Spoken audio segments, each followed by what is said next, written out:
wiki moja na alikuwa amepoteza fahamu. Hivyo nilijaribu kumuita na kumgonga mpaka akazinduka. Basi alipoamka aliniambia sisikii miguu yangu. Daktari Okanga aliingia na kutukusanya chumbani na akatuambia Dennis hataweza kutembea tena.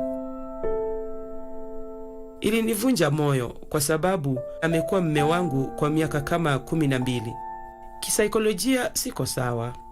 Nafanyiwa ushauri. Kuwa mlezi mkuu si rahisi. Punguza mwendo. Mwendo kasi unaua.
Tonight, we dive into a pivotal moment for the country. The government has delivered its final speech of 2024, highlighting economic pressures as a key challenge to the nation's development.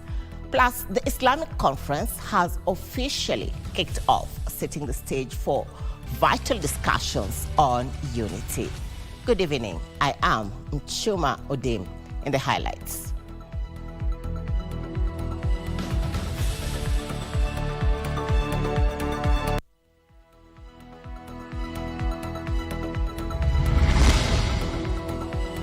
Carnage days to Christmas. 8 people die along the Narok Maimayu highway as police plead with motorists to observe speed limits.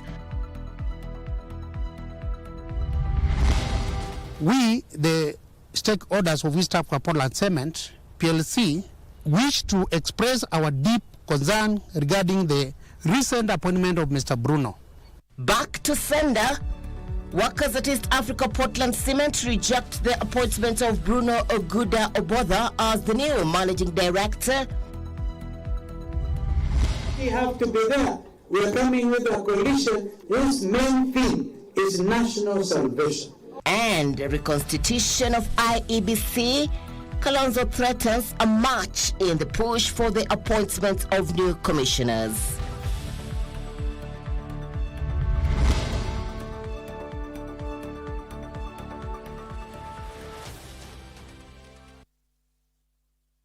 A warm welcome to Prime Edition, our socials at KBC Channel 1 on Facebook, X, and YouTube. Our sign language expert tonight is Lensa Odingo. Now we kick off on a sad note. 8 people have died and others were injured in a tragic road accident involving 6 vehicles at Matauro, Duka Moja area along Narok Suswa Highway in Narok County. According to Narok East Police Boss Samson Rukunga, the accident occurred when a trailer traveling from Narok towards Baimahiu suffered a tire burst and lost control, knocking multiple vehicles, including a bus and private cars.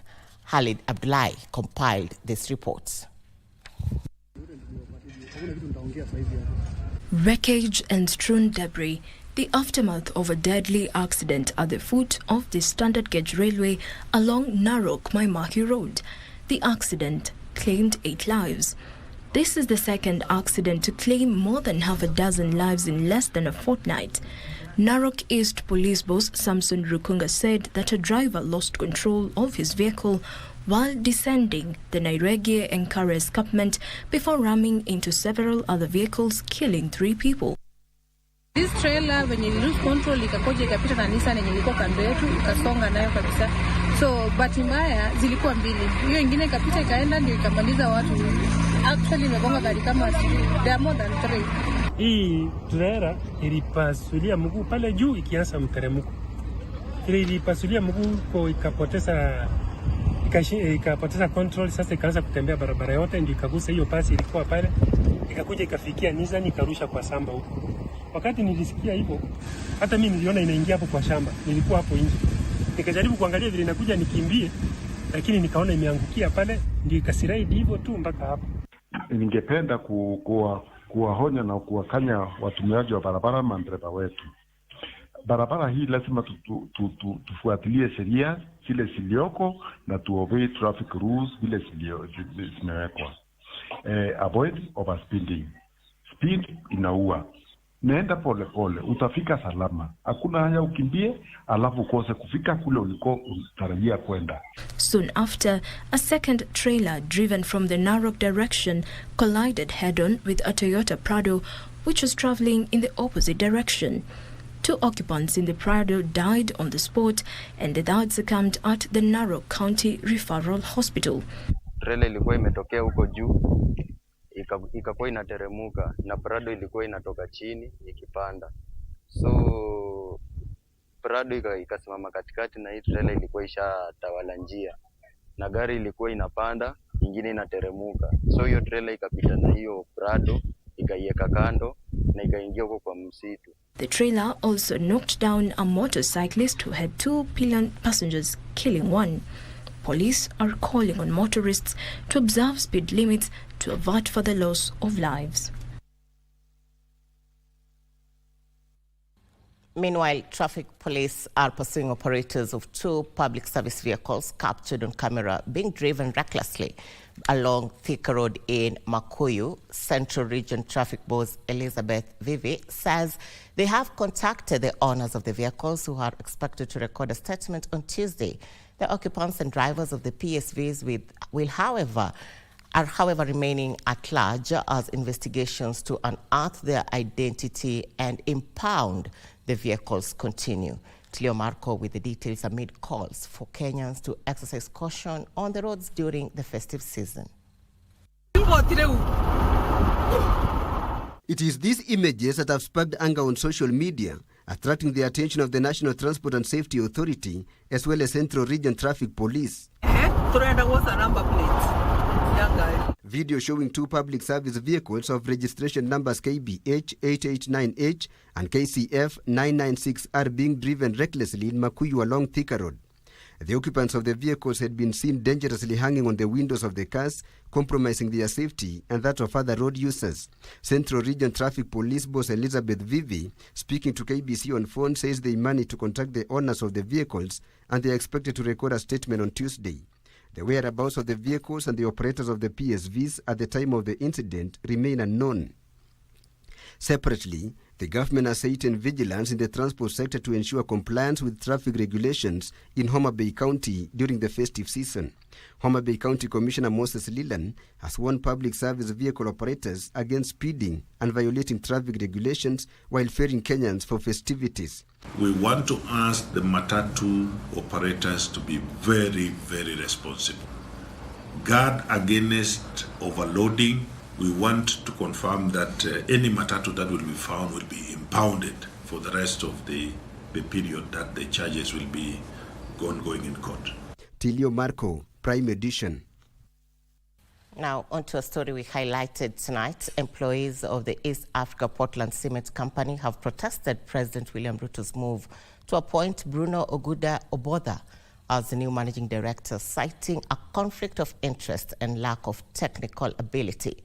The workers claim that the new appointee has been transacting business with Portland through a real estate company and that would compromise decision-making at the firm.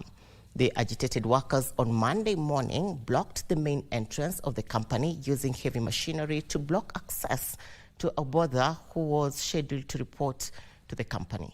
Here is that report. Bruno Oguda Obotha is an unwanted man at the East Africa Portland Cement Company. The gates were under lock and key after disgruntled employees blocked the road by parking a lorry and a forklift to deny the newly appointed managing director access to his new office. The appointment of Mr. Bruno Obada as the managing director of East Africa Portland Cement PLC. We, the stakeholders of East Africa Portland Cement PLC, wish to express our deep concern regarding the recent appointment of Mr. Bruno Obada. Obada was appointed by President William Ruto, but workers say he chose the wrong man for the job. Mr. Obada is involving in a real estate firm that directly transacting with East African Portland Cement through land legalization present as glaring conflict of interest. This situation creates the potential for a compromised decision making and raises ethical concerns about the impartiality. The employees are questioning the criteria used to appoint Obada, despite his alleged underwhelming performance in the interviews. Will Mr. Bruno approve his own payment as the MD of East Africa Portland Cement, given that his company, Missile Real Estate, as directed dealing with IEBC? According to the interview results dated 22nd November 2022, Obada was listed to have scored 64%, while Mohammed Osman Aden and Justa Mwangi scored 88 and 63% respectively. His strategic vision and dedication have set the company on the right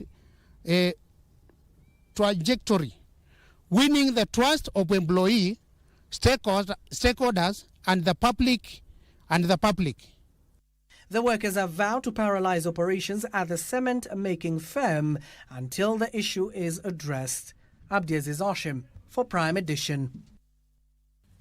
The government has singled out economic pressures and global uncertainties as major challenges in implementing its development agenda as the curtain closes on the year 2024. Government spokesperson Isaac Mwaura, giving a breakdown of the government's performance this year, acknowledged the lack of money in circulation, adding that the government had put in place measures to address the high cost of living, such as incentives to farmers to boost agriculture production, the affordable housing program to create employment, the labor export program, among others. Kamche Menza with the details of the government's report card. On Monday, the government spokesperson Isaac Mwaura painted a picture of the government's performance as the curtain closes on the year 2024. This moment is not just about looking back, but understanding how far we have come, marked by challenges, resilience, and the unwavering determination to save a country where no Kenya is left behind. In the list of its achievements was the rollout of universal health coverage, in which 16 million Kenyans have registered, stabilizing the Kenyan shilling against the dollar, reduction in the cost of commodities, the affordable housing program, creation of jobs through the labor export program, ICT and creative and digital economy investments. Never ever before have we ever employed 85,000 teachers at a go. Never. If you look at the fiber, the previous administration was able to do only 9,000. We've been able to do 13,000 within 2 years. So my sister, there is every indicator that things are going well. And in fact, the challenge has been the public debt, and we have not defaulted. But on the flip side, Mwaura acknowledged several economic challenges that have seen Kenyans dig deeper into their pockets to meet basic needs. The issue of circulation of money has been an issue that has been raised by many Kenyans. And the government is putting in place measures to ensure that we do so in terms of circulation. There are some 5 measures that we've agreed on what we need to do. And let me leave it at that, because some of this is in the pipeline. But rest assured that is actually going forward, something that we are addressing very robustly. In terms of increasing circulation. Also in the list of challenges was the new university funding model that has since been declared unconstitutional by the court. Whatever is legal can only be argued in court, but we remain very committed to reviving our university education system. Mwaura also singled out hue and cry on the proposed livestock vaccination and concerns on the government's preparedness for the students joining grade 9. It is the first time that livestock is being focused on as a value chain by the government. It's never happened before. We have a livestock insurance policy that was passed by the cabinet. We even have compensated those that have been affected by the various calamities. And now we want to vaccinate all of them. So that is something that we are not going to let go. Additionally, he expressed concerns on the felling of trees at the Karura forest. We have had this problem of Karura forest. Some people have even gone to court about the expansion of Kiambu Road. Just let me say in a nutshell, without elaborating further, that action is being taken because it is totally unacceptable. That on one hand, we could be, getting more trees to be planted, but on the other, some people are also destroying what we are building. Mwaura was also quick to note improvement on the macroeconomic level following reforms in the sugar, tea and coffee sectors. Kamche Menza for Prime Edition. Thank you, Kamche. And on that note, we are taking our first commercial break here on Prime Edition. When we return, we'll be telling you why the nurses have threatened to down their tools on the second week of January 2025. Much more on that, and also in the world of business as well as sports, with the detail and clarity you deserve. Stay with us.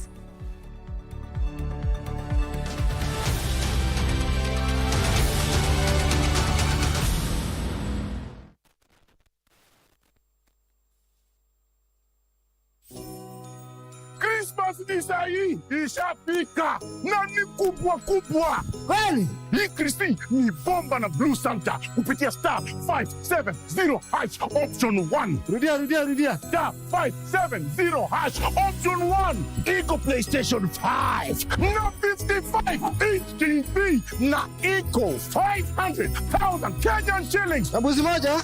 Na mbuzi. 1 million Kenyan shillings na Samsung S24 Ultra. Na mbuzi moja? Iko 2 million Kenyan shillings na iPhone 16 Pro Max. Na mbuzi mbili. Blue Santa amekuja na zawadi kibao. Na ni kubwa kubwa. Hapa kuna ndogo ndogo. Hapa Christmas ni bomba.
This festive season, let the joy of togetherness fill your hearts and homes. Celebrate responsibly and make memories that last a lifetime. Choose activities that bring happiness and health.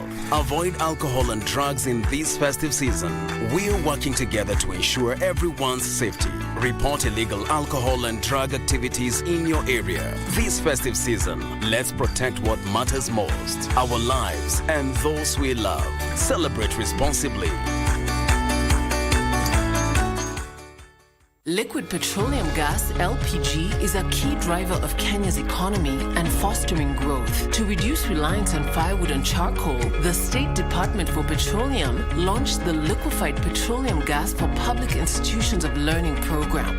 launched by President William Ruto on December the 16th, 2024 at Jamhuri High School, Nairobi, the project's pilot phase targets 20 public institutions benefiting over 30,000 learners. These include technical schools, secondary schools, and special education institutions. Phase 2 will expand to 40 more institutions nationwide.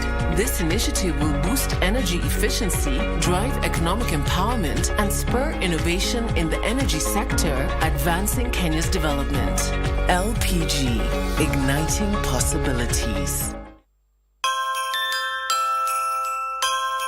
Ningependa kutumia nafasi hii kuwatakia Wakenya wote heri na fanaka za Krismasi, na pia tunawatakia mwaka mwema wa 2025, mwaka ambao utakuwa na umaarufu mwingi kwao na kwa jamii zao. Asante.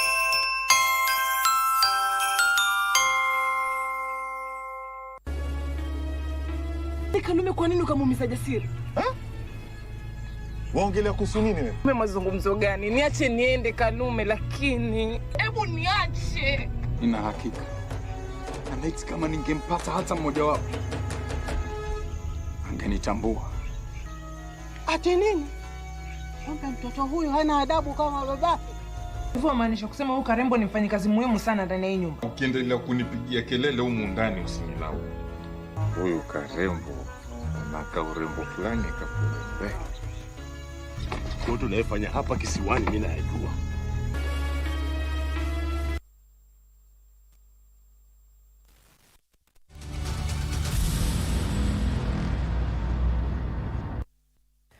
Thank you for keeping it Prime Edition, and thank you for your feedback on our socials at KBC Channel 1 on X, YouTube, and Facebook.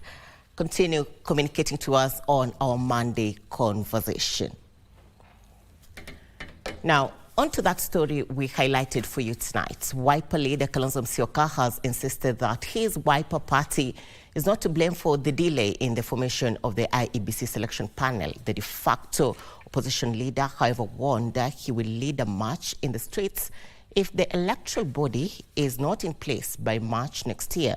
He also played down the decision of a section of opposition leaders to join the government in the recent cabinet reshuffle, saying his party will play the role of opposition ahead of the 2027 election.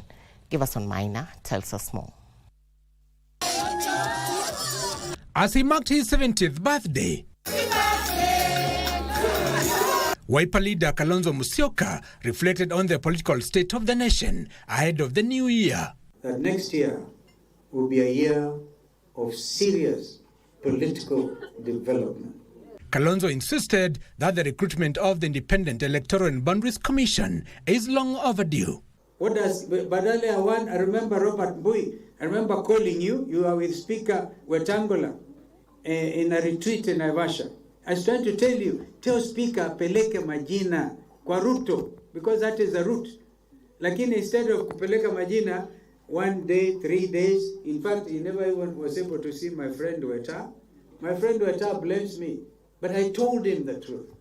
That 1 week, by now, we'll be having interviews for commissioners going on.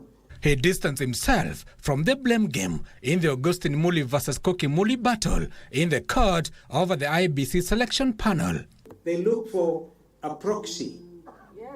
Chamamba, I don't even remember what it is, with the name of a guy called Augustus Muli, to look like Koki Muli, all right? And everybody knows in terms of credentials.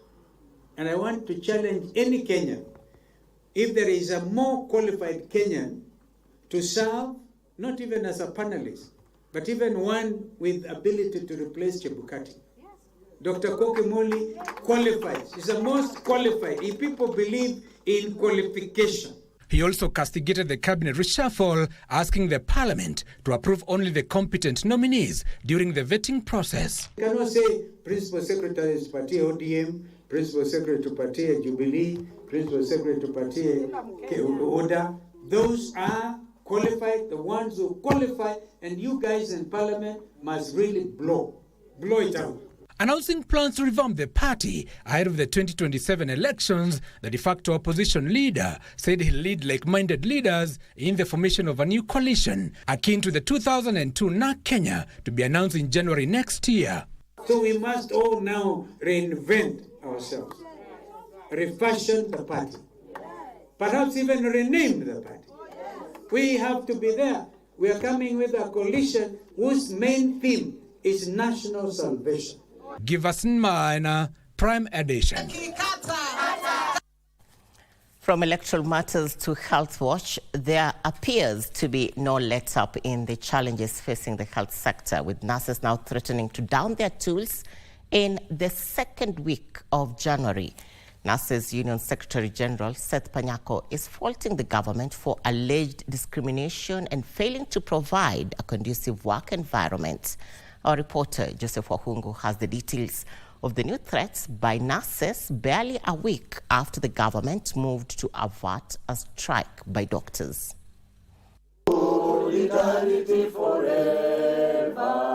As the festive season begins, the nurses through their union are warning they will not be back to work come January.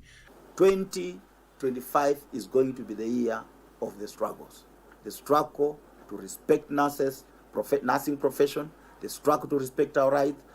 Speaking in Nairobi on Monday, the Kenya National Union of Nurses Secretary General Seth Panyako called for immediate absorption into permanent and pensionable terms of nurses contracted through the Universal Health Coverage Program in the year 2020. If that is not going to happen, there will be no work.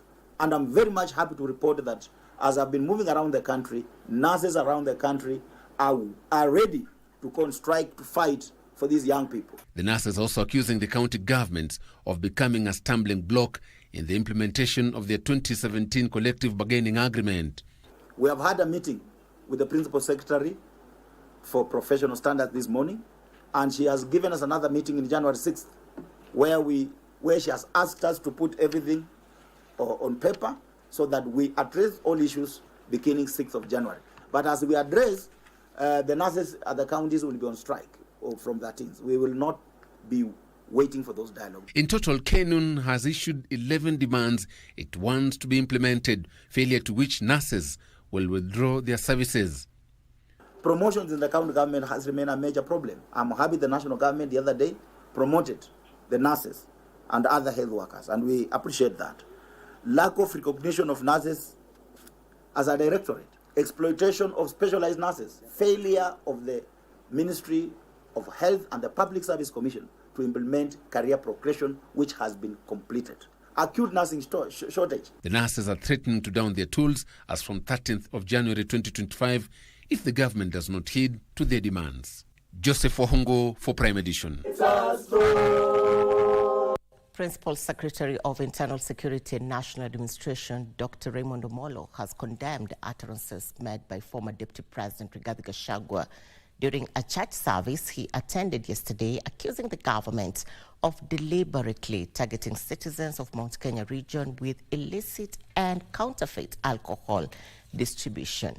In a statement, Omolo termed the remarks as reckless, noting that such national matters can be trivialized, especially after 3 people died after consuming illicit alcohol in Bahati, Nakuru County. Here is that report.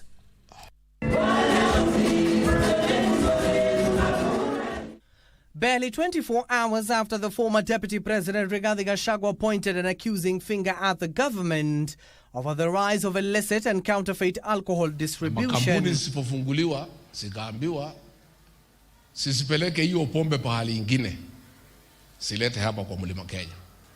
Hawa watoto wetu kufungulia hao pombe iwaue ni makosa.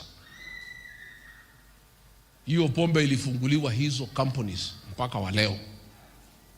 Haiuzwi Rift Valley, haiuzwi anywhere else. Pombe ile yote sumu inaletwa katika mlima. The Ministry of Interior has rebuked the remarks by Gachagua. In a statement, Interior Principal Secretary Dr. Raymond Omolo condemned Rigathi's remarks, describing them as politically motivated, reckless and insensitive. Criticizing the claims, Omolo called the allegations baseless and lacking empathy for families affected by substance abuse. Omolo emphasized that substance misuse is a national issue, affecting families across the country, not just in the Mount Kenya region. He cited a recent tragedy in Nakuru County, where 3 lives were lost due to the consumption of illicit alcohol, underscoring the gravity of the issue. From alcoholism to the corridors of justice, 7 people have been presented before the Homa Bay law courts in connection to the murder of a 25-year-old Tom Mboya University student Paul Sunday. The suspects didn't take a plea as investigations are yet to commence. Senior Resident Magistrate Christine Auka directed that the suspects be detained for 5 days to allow finalization of investigations. Yusuf Farah with that report. The 7 suspects were identified as Jacob Okeo Omolo, Baraka Odhiambo, Jude Monica Atieno, David Ochieng, Anoda Atieno, Kennedy Oumo Otieno, and Pamela Onyango Otieno. The arraignment comes amid efforts to find people who killed Paul Sunday, a 25-year-old student at Tomboy University. The victim's family says the student had been undergoing mental challenges before he was violently murdered. The officer in charge of investigations sought a 15-day detention to allow the collection of more evidence. Consequently, table a charge sheet before you. Within that period, the court will see or will deem fit for us to complete that investigation, Your Honor. The application, however, faced strong opposition from the Defense Counsel, but Senior Resident Magistrate Christine Auka directed that the suspect be detained for 7 days to allow the investigating team to finalize its inquiries. The applicant is given leave to conduct investigations within 5 days of today's date, and that the court has taken into consideration the holidays in between. Sunday's colleagues at the university are demanding speedy investigations into his murder. His family says they are shocked and devastated by their kin's death. Sunday was killed by a mob after he reportedly suffered a mental breakdown. Yusuf reporting for Prime Edition. A section of stakeholders in the health sector in Kakamega County visited Navaholo Hospital to assess the performance of the Social Health Authority medical scheme, the availability of medicines and infrastructure at the hospital. This comes after complaints from some politicians claiming there is lack of health services, especially medicines, at the facility. Details on this and other stories making headlines in our county news roundup. The visit, led by senior officials of the Kakamega County Health Department, aimed to sensitize residents on the importance of registering with the Social Health Authority in the march to universal health coverage. We are interested in seeing the progress of SHA registration. We want to see how many people have been registered in this hospital, and we want to encourage the community health promoters to do household visits to ascertain those who have already registered. In Lamu County, pastoralists in Chalaluma village are relieved following the construction of an electric fence by an non-governmental organization around the community's farms to prevent wildlife invasion. Wanaingia kwenye mashamba, wanakula mazao yao, na binadamu pia unajua kwamba akiwa rasilimali zake zimevamiwa atakuwa defensive. So hatukutaka ile wanyama wetu wapate kugongana na pia jamii zetu ambao wao pia ni wanahusika kwa upande wa uhifadhi. So tumekuja na hii njia ili kuweza kuprotect pande zote mbili, jamii yetu haiathiriki na pia wanyama wetu hawapate kuathirika. Meanwhile, preparations are ongoing to accord Mama Ann Nanyama Wetangula a state-befitting send-off on 3rd January 2025 at a home in Mukwea Village, Kabuchai constituency, Bungoma County. She is the mother of National Assembly Speaker Moses Wetangula and Westlands Member of Parliament T. Mwanyonyi. We are here to condole with the people of Bungoma and the entire country at large for the loss of a dear mom. We are here also to demonstrate to the country that as the planning committee members, we have been meeting. We are doing everything within our means to ensure that we give Mama a very befitting send-off. In Mombasa County, Changamwe Network for Persons with Special Needs Chairperson Sarah Odhiambo has welcomed the proposed construction of a 15,000 metric tons common user liquefied petroleum gas terminal in Chani, Changamwe Sub-County. Currently tunajaribu kucompile database ya watu wa Chani, entire database ya watu wa Chani with all kind of skills. Siku ile kazi itaanza, first priority tutachukua hiyo database tumecompile, tutachagua watu wa kazi from that database. The proposed project will create job opportunities, enhance security and empower the community. For Prime Edition, I'm Christine Matunda. From what is shaping our counties to that Islamic conference I talked about when we kicked off this bulletin, Kenyans have been urged to celebrate responsibly, maintain law and order, as well as be peace ambassadors as the holiday season begins. This was the message during the start of a 6-day Islamic conference in Nairobi. Environment Cabinet Secretary Eden Duale, officiating the start of the meeting, urged citizens to ensure a safe, peaceful environment for all during the festivities and beyond. Aden Ibrahim prepared this report. Monday morning in Isli, in the capital Nairobi, hundreds of Muslim faithful, among them scholars, religious and political leaders, gathered for the 6-day Ansaru Islamic Conference.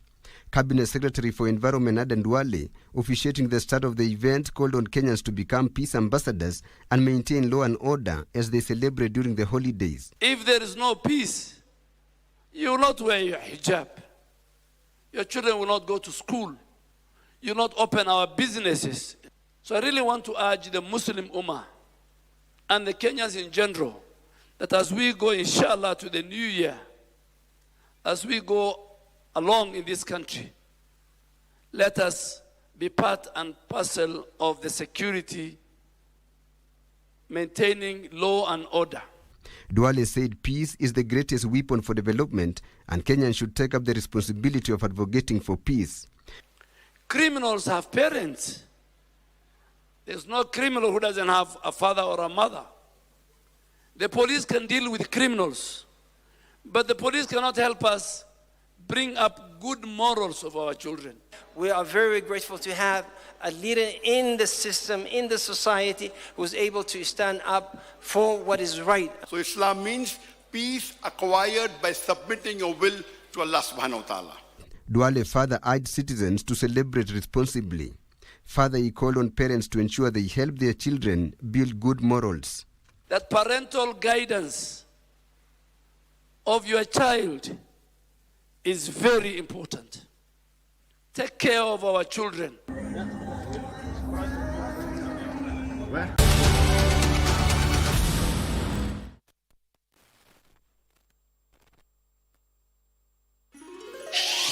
Star 570 hash.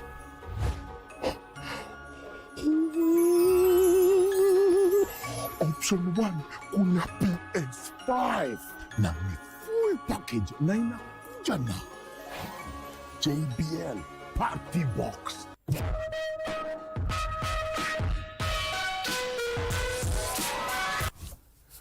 Hiyo boom experience pia iko.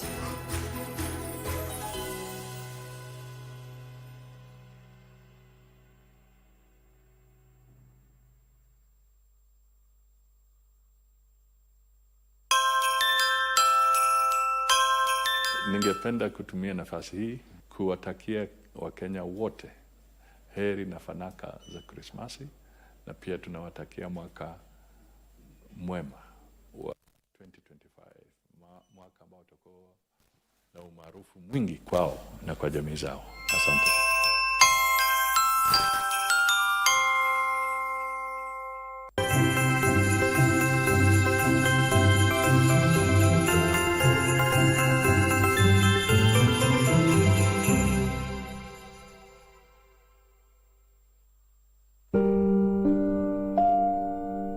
This is my husband. It's John Dennis. Him and I were involved in a road traffic accident. All I remember is hearing brakes and a crash. My husband was on the floor of the matatu with one hand hanging to one seat and he was unconscious. So I tried calling him and hitting him until he woke up. So when he woke up, he told me, I can't feel my legs. The doctor came in, Dr. Okanga, and he told us Dennis will never be able to walk again. It broke me because he's been my husband for what? 12 years. Psychologically, I am not fine. I'm doing counseling. Being a primary caregiver is not easy. Slow down. Speeding ruins lives.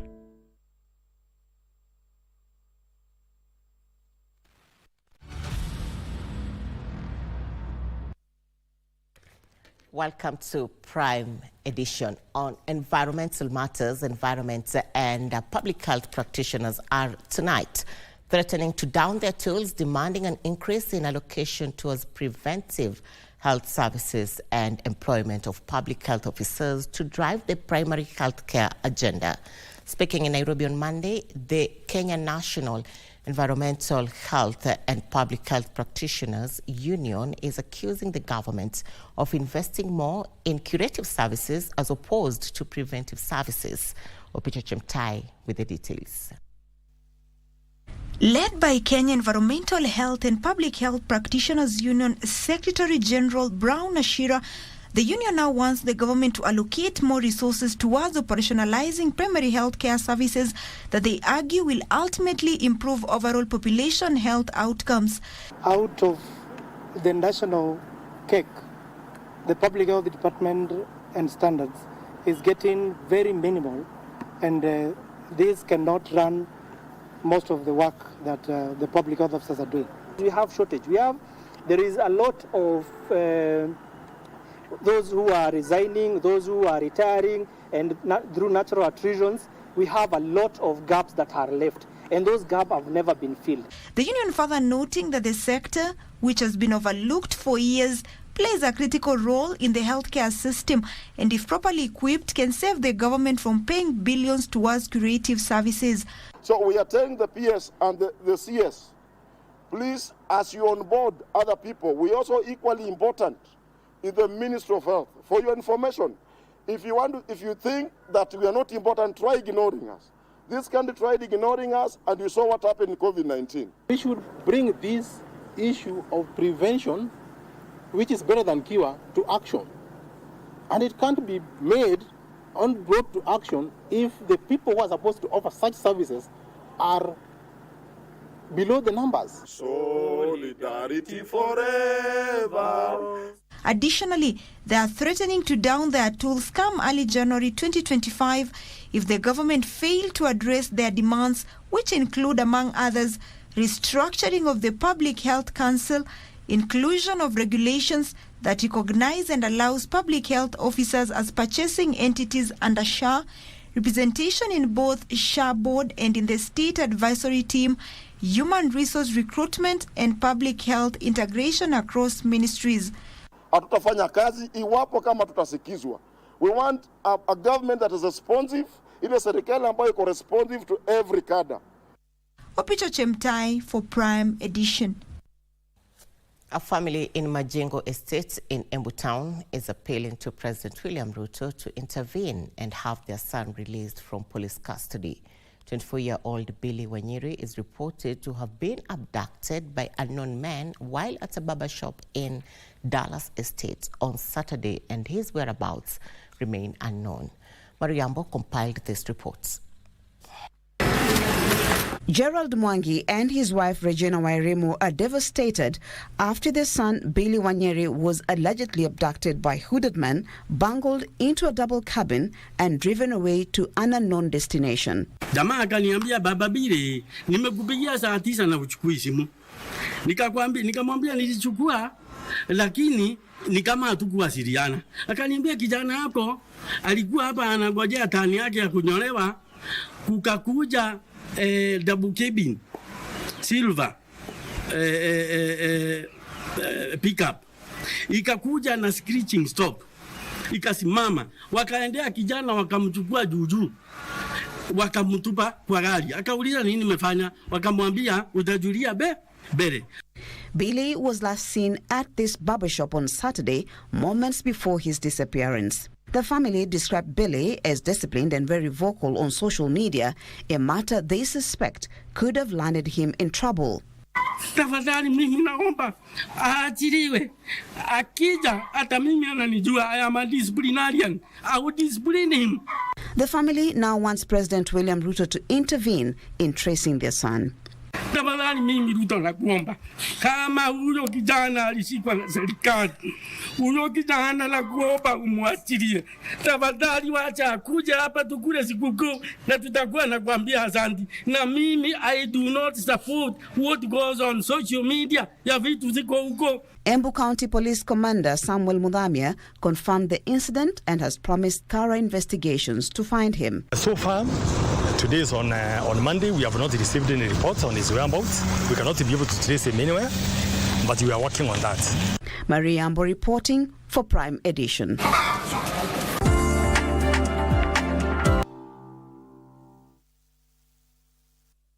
Welcome to Business News. Engineers are urging the government to fast-track payment of their pending bills for construction of houses under affordable housing project. The Institution of Engineers of Kenya, President Homa Kiteme, says the government owes its members 150 million shillings for work done in the last 6 months. The Affordable Housing Program seeks to build 250,000 housing units every year and is geared towards facilitating the production of decent, safe and affordable housing units. Affordable housing, ninajenga nyumba hapa. Soiro hapo ninajenga nyumba 995. From studio, 1 bedroom, 2 bedroom, 3 bedroom. However, 33 engineering firms contracted early this year to construct the houses are worried that the program could be slowed down due to the pending bills. If paid, they are going to retain young engineers who are in employment. And because of this non-payment, some of our colleagues have started pulling out from the affordable housing program. According to Engineer Homa Kiteme, engineering firms are facing financial difficulties due to non-payment of work done amounting to 150 million shillings. We have been given commitments that they are being looked into, they are being rationalized so that we know what is genuine. In fact, task forces have been established. However, this remains on paper. We have not seen the issue of pending bills addressed. And the economy is under distress. The institution also wants government to enforce the local component in all public infrastructure tenders. We have engineers' scale of fees, based on which engineers should be compensated. The affordable housing program is not compensating our members based on the engineers' scale of fees. And we have lobbied and requested the state to respect the existing law, engineers' scale of fees, which stipulates the compensation that should go to engineers. And the problem is that if the government itself is not obeying the law, is not respecting the laws that are established, then we will have chaos. Genetically modified crops researchers say they are planning to release 2 crop varieties to farmers. Kenyatta University Biotechnology Consortium Secretary General Joel Ochieng says an additional GMO maize variety is set for national performance trial, while a cassava variety is currently under field trials and will reduce the cost of production due to limited uses of chemicals. Benson Rioba compiled this report. The High Court suspended all court cases that were challenging the lifting of the ban on genetically modified crops in November this year, paving way for cultivation and importation of the crops. Researchers in the biotech field say they are planning for a commercial rollout of BT maize that is resistant to the stem borer. And stem borer damage, as you know, has affected crops in Kenya for quite some time. And it causes damage to nearly more than 60% of crop damage in the farms. This is what we are trying to do by developing varieties that can resist the pest damage, making it more productive and also making it safer. So we're improving food safety as well as improving harvests. Another maize variety that is stacked with genes that are resistant to both the fall armyworm and the stem borer are set for national performance trial before being released to farmers. A new maize product, which is what we call double stacking. It has stacked genes. It has several genes put together. One of them is the one that is today, as I talk, under public participation and review by the National Biosafety Authority, which protects the maize against both the stem borer that we had earlier, plus the fall armyworm. The BT cassava that is resistant to brown stick disease is currently under the final stages of field trials before being released to farmers for cultivation. For GMO commercialization?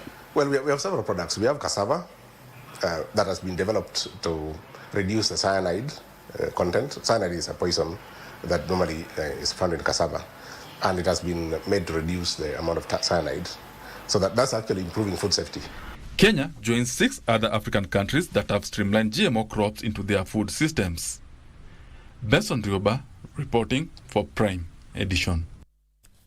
Now, this is a big one. The German government has set to train youth in Western Kenya counties on best agriculture practices and agribusiness.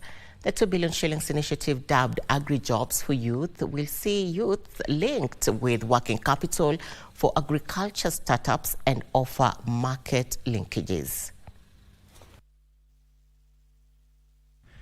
The National Bureau of Statistics puts the average age of Kenyan farmer at 60 years. To incorporate more youthful workforce into the agriculture sector for sustainability, the German government, through GIZ, is set to train at least 7,000 youths in 5 counties in Western Kenya on a select agriculture value chain and food industry.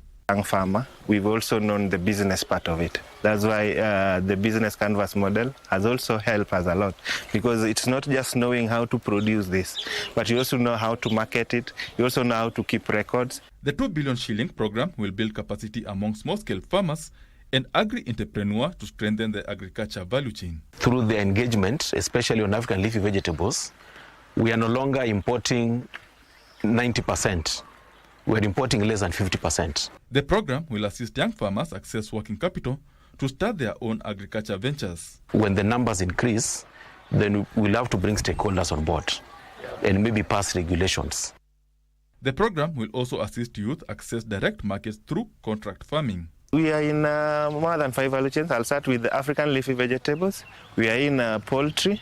We are in tomatoes. We are in cassava. We are also in aquaculture.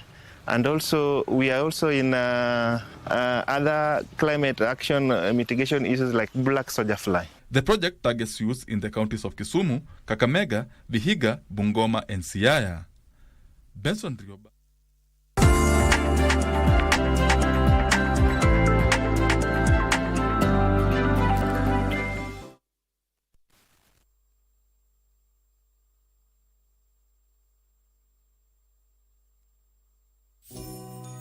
Christmas ni sahi ishafika na ni kubwa kubwa. Kweli? Hii Kristi ni bomba na Blue Santa kupitia star 570 hash option 1. Rudia. Star 570 hash option 1.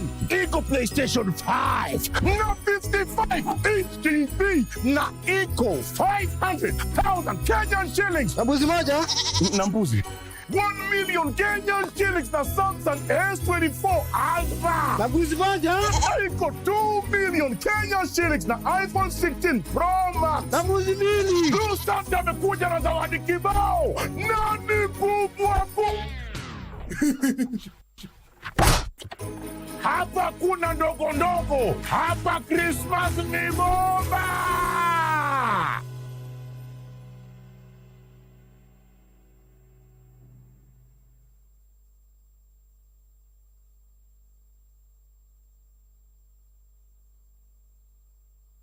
Say bye-bye to FOMO, the fear of missing out, by downloading the KBC Online app that gives you access to everything you love. Get the latest news, sport, It's a class music, entertainment news, live radio, and so much more at the palm of your hand. To get the app, simply search KBC Mobile Digital App in your Google Play or App Store and download the app. Catch what you want, anytime, anywhere. Stay connected. Stay ahead with KBC Mobile Digital App.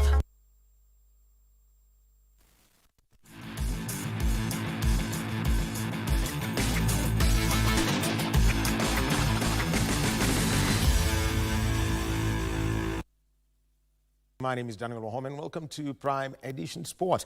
Now, the Kenyan government, through the Ministry of Sport, has once again shown its commitment in ensuring that the country successfully hosts the African Nations Championship in February next year and the 2027 Africa Cup of Nations by inspecting the ongoing renovation works at the Nyayo National Stadium.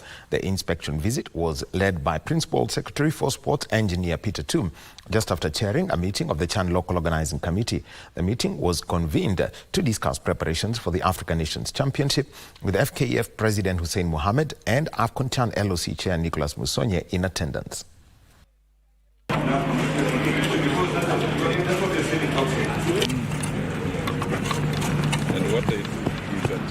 In the last couple of days. Now, champion Sirius have safely returned to the country after successfully defending their Eastern Central Africa Club Handball Championship title in Kigali, Rwanda.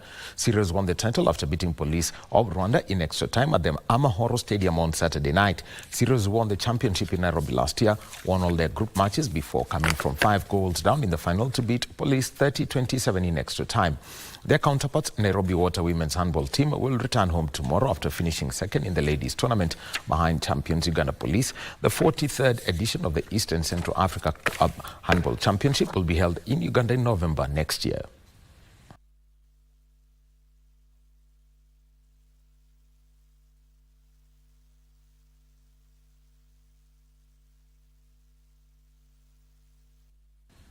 Now, the FKF Premier League will take a break until the 4th of January with league leaders KCB and former champions Tusker tying on 27 points at the top of the table.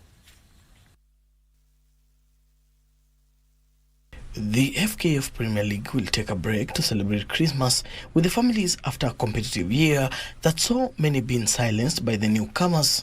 KCB have refused to let go of the lead despite threats with 7 wins and 2 losses as Tusker closed in the tie on an inferior goal difference with 3 losses and 8 wins out of 24 matches. Reigning champions Gor Mahia sealed the top 3 with 24 points following their 1-0 win over Kariobangi Sharks at Kenyatta Stadium yesterday. Kenya Police are 4th, having recollected themselves to resign their form after setback followed by AFC Leopards on 22 points following a 2-0 triumph over visitors Bandari at Dandora Stadium. Posta Rangers are bottomed placed in the league on 11 points behind Talanta FC and Bidco United, who are 16 and 17 respectively on 14 points each. For Prime Edition Sports, I'm Daniel Mwendwa. Now, over 300 young footballers took part in the Tiki Taka Under-18 Football Clinic in Dagoretti, which was conducted by Beyond Hoops Africa in partnership with former Tusker FC, Mathare United and Sofapaka player Ray Odiambo. Just about 300 young boys and girls took part in the Tiki Taka Under-18 Football Clinic held by Beyond Hoops Africa and Ray Odiambo.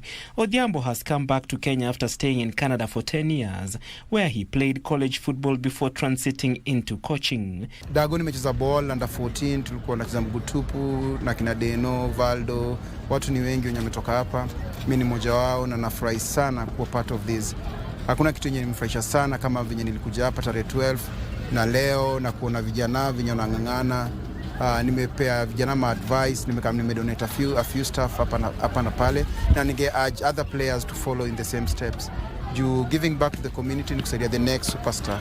The Tiki Taka football camp saw the young boys and girls trained in several football drills and life lessons by Odiambo and coach Elvis Ayani. For this initiative, it's been a great initiative. We are thankful for Tiki Taka Africa and Beyond Hoops for the partnership that they've given to us to come and showcase young talents. And we're also grateful for the equipment that are brought for our young players. They later received footballs, uniforms, boots, shin guards and football nets, among others. We are also working with these young people to have a conversation on things about environment, climate change, mental health, because it is all engrossed together. And when we are able to have these camps, we're able to see different people from different communities and understand that all these things, if we intertwine them with sports, it becomes very easy to handle them. The aim of the clinics is to inspire young Kenyan footballers to dream of playing football beyond Kenya. Meanwhile, hundreds of youths drawn from Kipkelion East in Kericho County were thrilled and brought together through sports. Various prizes amounting to 1 million shillings in cash were won, with Furaha FC emerging the winner after thrashing Finest FC 5-0 in the final of the tournament, which has been going on for the last 2 weeks. I want to believe this is a spirit of community. Na kenye tumefanya hapa, I believe that kama ingekuwa tuko hapa, wengine wangekuwa wanafanya maneno yao huko. And because of the spirit of the community, saa hii tuko hapa. We want to thank Mr. Triple C for organizing this wonderful tournament. It's a very big tournament. And of course, my boss has already seen the videos and everything that is going on. And we promise you that we are going to come back bigger and stronger next year. And finally, Homeboys beat 11 Brothers 1-0 in the Joali Super Cup final in Rimuruti. The final marked 4 months of entertaining football, sponsored by Joali Foundation and Rimuruti Township MCA John Mishuki Maina. The teams were battling for a share of 400,000 shillings prize money on offer. Tuko hapa kwa sababu ya kushikanisha community pamoja, kuja kushikanisha wananchi kwa sababu ya peace na bado mambo ya drugs, kuleta vijana pamoja, at least padili wengine wasiende kwa madawa za kulevya. Kapkures lost 3-0 to Kahuho in the third place playoff. Now, the dates for Liverpool's two-legged Carabao Cup semi-final have been announced, where they will travel to Tottenham Hotspur for the first leg of their semi-final on Wednesday, the 8th of January, before hosting the North London side in the return leg at Anfield on the 6th of February, which is a Thursday night. Arne Slot's side defeated Southampton by 2-1 in the quarter-finals on Wednesday night to set up the semi-final showdown with Spurs. Still on the cards for Liverpool in January is a trip to Brentford, who are still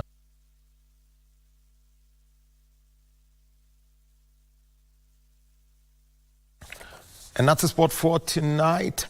Thank you for being with us. My name is Daniel Wahome. Back to Irene Muchuma.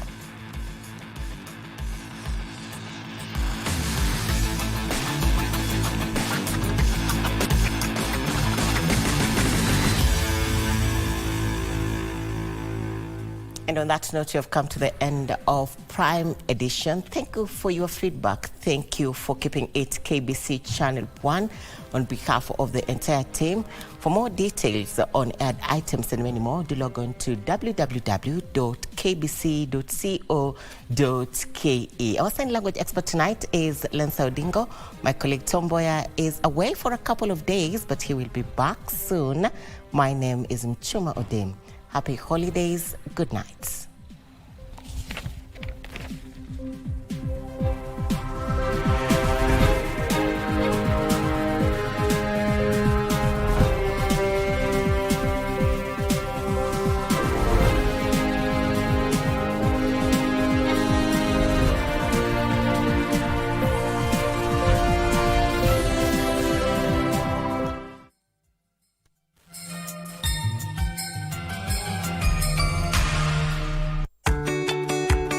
This festive season, let the joy of togetherness fill your hearts and homes. Celebrate responsibly.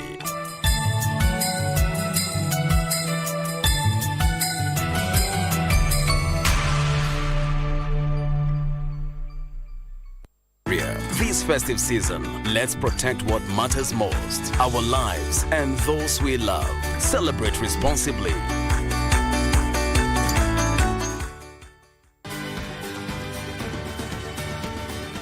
Thank you for joining us on Healthy Living. Stay connected to Voice of America at voanews.com.